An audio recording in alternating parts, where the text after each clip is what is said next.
Thank you for staying with us on Sunrise.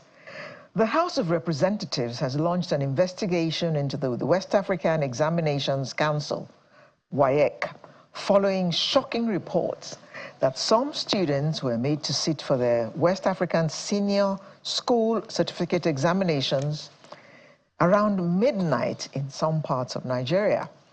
Chairman of the House Committee on Basic Education Bodies, Honorable Oboku Ofoji, described the development as a gross failure of responsibility, stating that the psychological well-being and safety of Nigerian students had been recklessly compromised. These are tough words. Well, it is what it is. We have in the studio with us the head of National Office of West African Examinations Council, Mr. Amos Dagut, and he is here to shed more light on exactly what happened. Good morning, Mr. Dagut. Thank you. Good morning, viewers also. When you heard that this was happening, how did you feel? It was unbelievable. I found it difficult to come to terms with what I was hearing. And permit me to, at this point, say that this is most unfortunate. It is regrettable, and I humbly take the responsibility, and I apologize to Nigerians for what their children went through, and to the students also. So okay. It is most unfortunate. We will assume that WAEC has carried out some investigation of its own. So what were the reasons adduced in these parts of the country where this particular thing happened for it happening at all? A preliminary investigation we carried out revealed a few things. Mostly it is logistics. We have instance where the vehicle conveying the examination material broke down in the middle of the night, and before help could be secured, it was already daylight. We have another part of the country where because we move our examination materials through various means of transport. In one area where we had to ferry the exam materials, there was a serious challenge with the reluctance of the ferry operators, the boat operators. They were reluctant to move the examination material. Then in one other part of the country, there is something that is related to socio-cultural lifestyle of the community. That is precisely to say that in actual sense, an important community leader passed away, and some rights were being observed in his honor. And so the community and all the communities that will assess the exam materials through that community were interrupted. This took a while, up to the point that we had to get some government agencies to come to our aid, and before we could talk to the people that matter to allow conduct of exam in such communities and to allow passage to other communities. So these are some of the problems that were encountered. How many cities did these kind of disruptions happen? To the best of my knowledge, I am aware of where it was more prevalent is in 3 states. And it is not in the cities, it's mostly in the rural areas. But in 3 states, but we understand that it happened in the capital city in Delta, Asaba. That of and in Delta, Jalingo.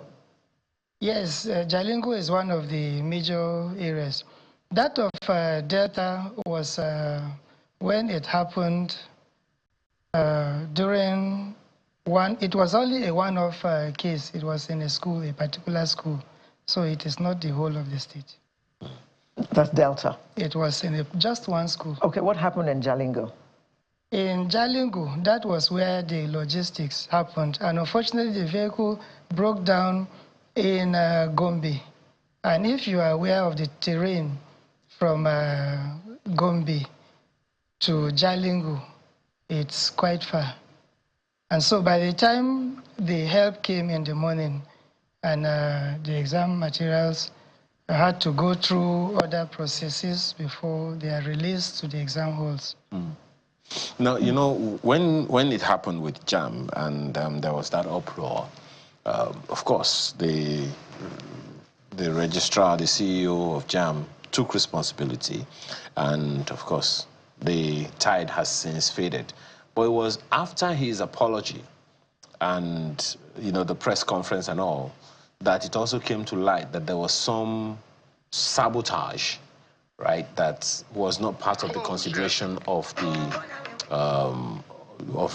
the registrar of JAM at the time that the conversation started. So, but in your case, there was no sabotage. Is that what you're saying? Can you confirm? Well, in our own case, you might not really... well, I don't know if sabotage is the word to use, but let me say that there were attempts really to discredit our organization. There were attempts to actually leak our papers. So that was the onset of the series of activities that led to what played out. There were what were these attempts? Where did those attempts happen? Let me point out here that for the first time, we have started printing examination materials, and we also have some other commercial printing press where we produce our examination materials. Now, what we are talking about resulted from a commercial printing press where we were told that our examination materials are already circulating. And as a responsible organization that prides itself in having integrity, being fair to all candidates, we did what we know best. That is to ensure that there is no unfairness allowed to play out. So we took the bull by the horn with the sole objective of ensuring that we prevent leakage. We avoid compromise of our examination. Now, I want to say that we were able to do that, but unfortunately, something we did not envisage came out, and these are the things I mentioned: the socio-cultural practice, the logistic problems, and then the uncooperative attitude of agencies that we have used before in conveying examination materials, having to transport them over the water. Up until now, how much of school certificate question papers were printed in Nigeria? For a long time now, we have been printing them here in Nigeria, but with the commercial printing press. But of recent, WAEC as a whole has realized the importance to take the destiny into its own hands, such that, like I said, WAEC Nigeria has also done that. As for this examination, over 50% of our examination materials were printed in-house. Other African member countries of WAEC have also acquired their own printing presses, and they have started in this very year. So before now, we are relying on commercial printers. We have started this. In fact, we started just a few weeks to the commencement of the exam. And as we sit here, I can assure you and Nigerians that come 2026, if the opportunity will be there, because government has plans, we are going to print 100% in-house, where we take the destiny into our hands, because we know we are completely 100% conscious of security of our examination materials. So we would not have anything to worry about again. Now, how much vetting went into selecting the commercial printing presses that you used? It is quite unfortunate to state here that the commercial printing press that was fingered, because we're still investigating, that was fingered to be responsible, has been printing our exam materials even before I myself joined the council.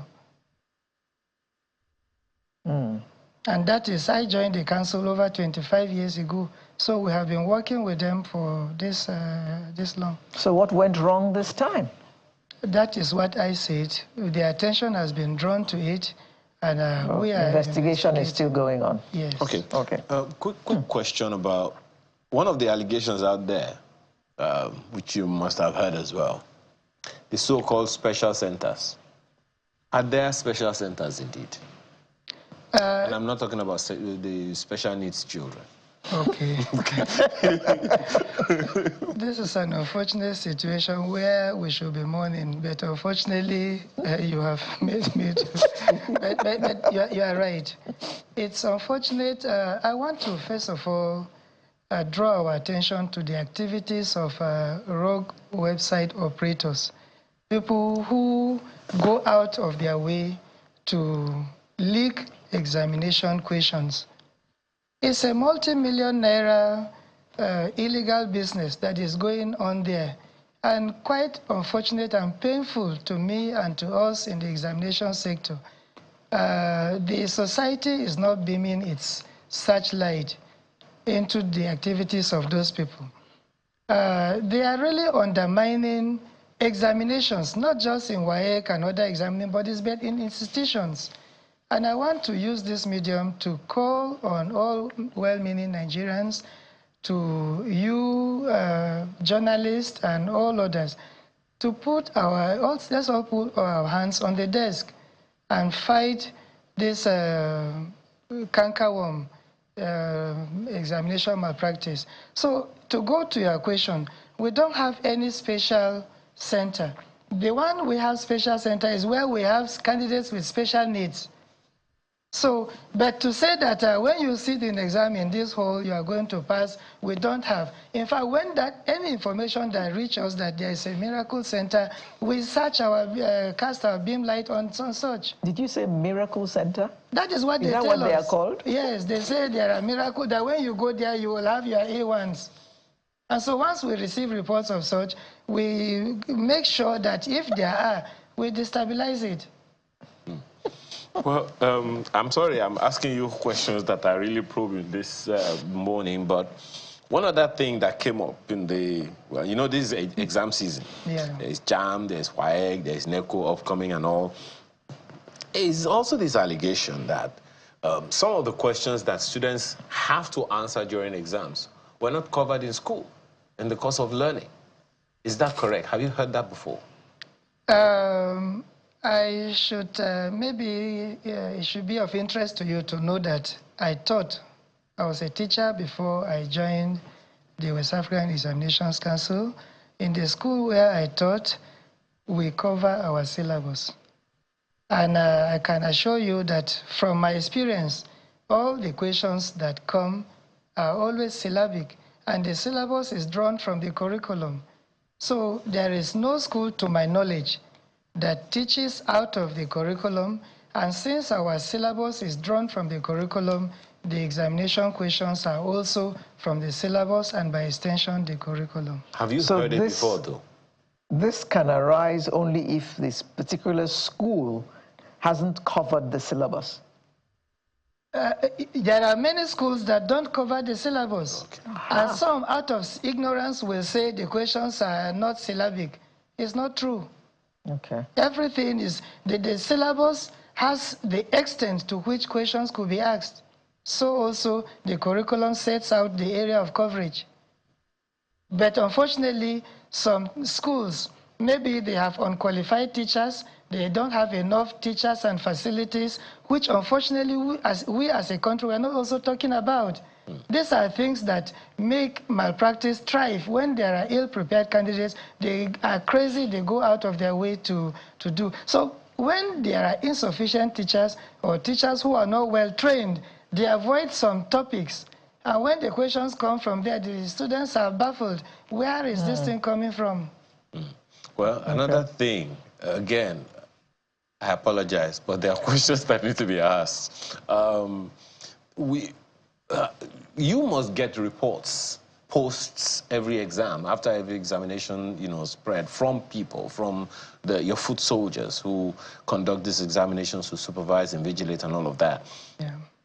We hear from time to time that some parents go to some schools to compel certain things to happen so that their children can pass exams. In fact, we hear that schools also get barraged, so to speak, in that regard. Have you heard of such yourself? Yes. In fact, as a teacher, I was aware of that because the school authority will overbear on teachers to ensure their students have credits in the subject they teach. And I'm also aware that there are some governments that issue ultimatum to their principals that you deliver or else you don't get government patronage or else you are not favored, and so on and so on. Parents go to schools, they try to induce and threaten the principal. If your students don't do well, we will withdraw our children. So the pressure is just everywhere.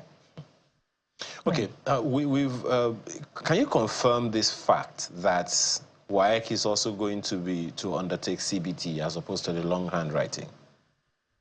Thank you very much. I heave a huge sigh of relief because that holds the key to our problem and to the problem of assessment in this country and worldwide. You see, to start with, if we were doing computer-based examination, it will have just been the touch of a button and there's a replacement and no logistics, no nothing, no barrier to cross. It will have solved our problem. And let me also say this of interest and of gratitude to God on our own part. We started e-assessment, computer-based assessment in WAEC 1 year ago.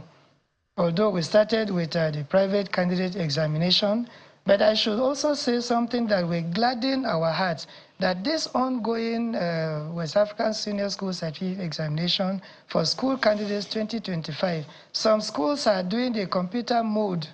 Some schools are already writing the examination, not using 100% the pen and paper.